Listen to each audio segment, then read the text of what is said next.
अस्सलाम वालेकुम दोस्तों, welcome back to my official channel the decoders. आपका मेज़बान आसिफ शकूर एक बार फिर आपकी खिदमत में हाजिर है। आज हम बात करेंगे न्यूजीलैंड आप कैसे जा सकते हैं 2025 में, आपके पास क्या ऑप्शंस हो सकते हैं। उन ऑप्शंस के ऊपर मैंने थोड़ी सी रिसर्च किया तो मैंने कहा चलें आपसे थोड़ी सी बात करें। मेरा बस ऑलमोस्ट जॉब का टाइम फिनिश हो चुका है, लेकिन फिर भी मैं आपकी खिदमत में यहाँ पर हाज़िर हुआ हूँ और मैं चाहता हूँ कि कुछ ऐसे ऑप्शंस हैं न्यूजीलैंड में जो आपके साथ डिस्कस करना जो है ना उसको मैं इम्पोर्टेंस दे रहा था। तो इसलिए मैंने कहा चले जल्दी जल्दी जॉब फिनिश करने से पहले आपसे मुलाकात भी हो जाए और मैं कुछ आपको थोड़ा सा आइडिया बता दूँ कि आपने करना क्या है। तो चलते हैं अपनी वीडियो की जानिब। जिन दोस्तों ने अभी तक मेरे चैनल को सब्सक्राइब नहीं किया तो प्लीज़ आप लोगों से रिक्वेस्ट है मेरे चैनल को सब्सक्राइब कर दीजिए और वीडियो को आखिर तक देखिए ताकि फिर आपको पता चले कि आपने जो है ये जो सेमी स्किल्ड वर्क वीज़ा भी इसमें मौजूद है और इसके अलावा जो स्किल्ड वर्कर के जो वीज़े हैं वो भी न्यूजीलैंड जो है वो ऑफ़र कर रहा है 2025 में। जो है एक बेहतरीन ऑप्शन है न्यूजीलैंड। और कौन से ऐसे सेक्टर्स हैं जहां पर जो है वर्कर्स की इनको तलाश है। थर्ड वर्ल्ड कंट्रीज़ से इनको एम्प्लॉइज़ चाहिए होते हैं न्यूजीलैंड में, वर्कर्स की शदीद कमी है जिसकी बुनियाद पर ये हमेशा वर्क वीज़े जो है वो अनाउंस करते हैं।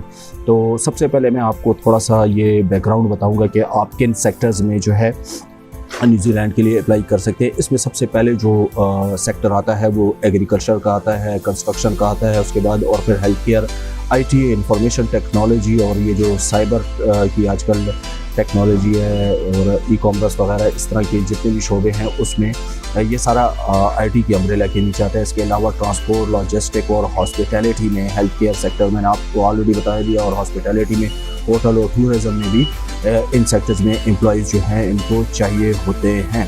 सबसे पहले जो वीज़ा मैं आपसे डिस्कस करूंगा वो है AEWV। ये सबसे आम वर्क वीज़ा है जिसमें आपको न्यूजीलैंड के ऐसे एम्प्लॉयर से जॉब ऑफ़र हासिल करना चाहिए जो कि हुकूमत से जो है वो सर्टिफाइड हो, मंजूर शुदा हो। इसे एक्रेडिटेड एम्प्लॉयर वर्क वीज़ा भी कहते हैं।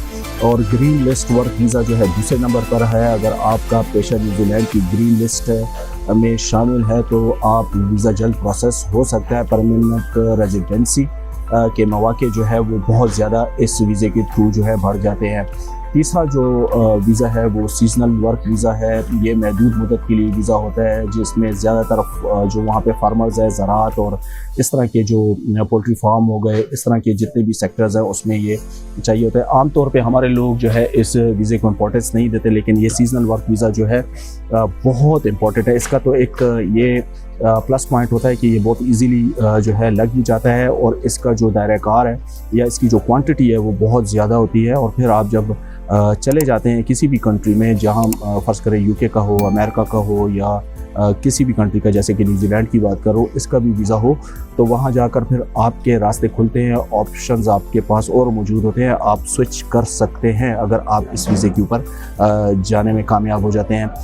चौथा जो बड़ा वीज़ा है उसको स्किल्ड माइग्रेंट कैटेगरी में आता है। इसको अगर आपके पास ज़्यादा तालीम है, आपका एक्सपीरियंस ज़्यादा है तो ये वीज़ा आपके लिए कारामद हो सकता है। अगर आप कोई हाईली प्रोफेशनल हैं, डॉक्टर हैं, इंजीनियर हैं, या आपकी कोई बहुत अच्छी एजुकेशनल जो आपका बैकग्राउंड है वो बहुत स्ट्रॉन्ग है, तो इस वीज़े पे आप जो है ना बहुत इजीली न्यूजीलैंड जा सकते हैं।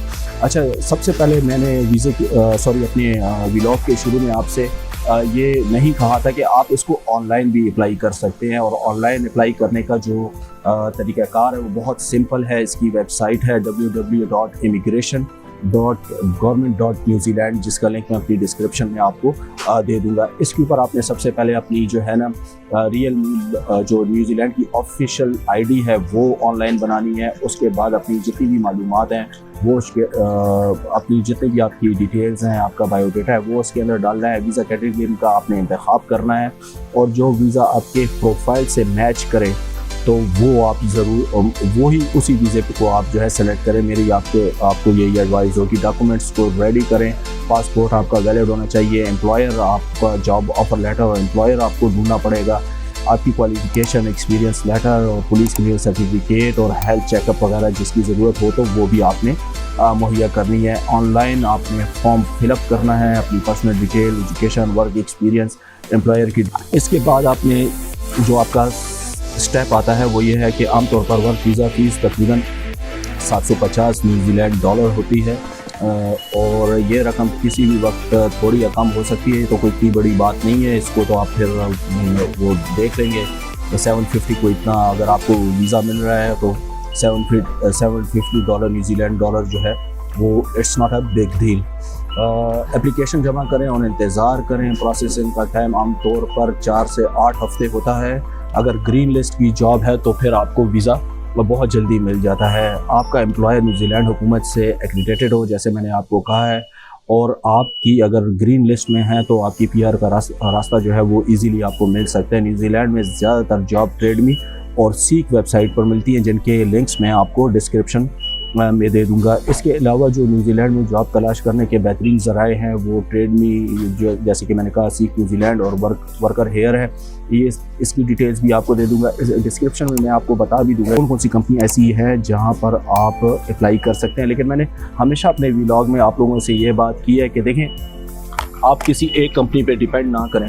आप रोज़ाना की बुनियाद पे जो है 4 से 5 कंपनीज़ की ड्रिलिंग करें। आप अपनी सीवीज़ भेजें, अपनी जो है ना अपनी जॉब को अच्छे तरीके से अप्लाई करें, तो आपको ज़रूर जो है पॉजिटिव रिस्पांस आएगा। आपको किसी एजेंट के झांसे में आने की ज़रूरत नहीं है, ना ही आपको जो है कि एजेंट को पैसे देने की ज़रूरत है। कोई शॉर्टकट आपको जो है फ़ायदा नहीं देगा। अगर आप खुद मेहनत करेंगे, खुद अपनी स्ट्रगल करेंगे, तो you will get the chance. तो यही मेरा आपसे हमेशा, मैं अपनी व्लॉग में आपको यही रिक्वेस्ट करता हूँ कि एजेंट्स के झांसे में ना आए, वो फ्रॉड से बचें और अपनी स्किल्स को डेवलप करें, तो इंशाल्लाह आपको ज़रूर जो है वो अपॉर्चुनिटी मिलेगी। तो व्लॉग का अख्तिताम करते हैं। जाने से पहले मैं दोबारा आपसे रिक्वेस्ट करूँगा कि मेरा व्लॉग भी लाइक एंड शेयर करें और मेरे चैनल को सब्सक्राइब भी करें। इसके अलावा अगर आपका कोई क्वेश्चन है तो ज़रूर कमेंट कीजिएगा, मैं उसका जवाब दूंगा। डिस्क्रिप्शन में मैं तमाम डिटेल्स जो है डाल दूंगा। न्यूजीलैंड एक बेहतरीन ऑप्शन है 2025 में, तो इसी वजह से मैंने ये वीडियो बनाई है, थोड़ी सी रिसर्च की है। तमाम की तमाम डिटेल्स आपको डिस्क्रिप्शन में मिलेंगी। इसके बावजूद भी अगर आपको कोई चीज़ समझ में नहीं आती, आप कमेंट कीजिएगा, मैं ज़रूर कमेंट में आपको जवाब दूंगा। अगली वीडियो तक के लिए इजाज़त दीजिए और दुआ में याद रखिए। आपका मेज़बान आसिफ शकूर। इंशाल्लाह नेक्स्ट व्लॉग में मुलाकात होगी। Thank you.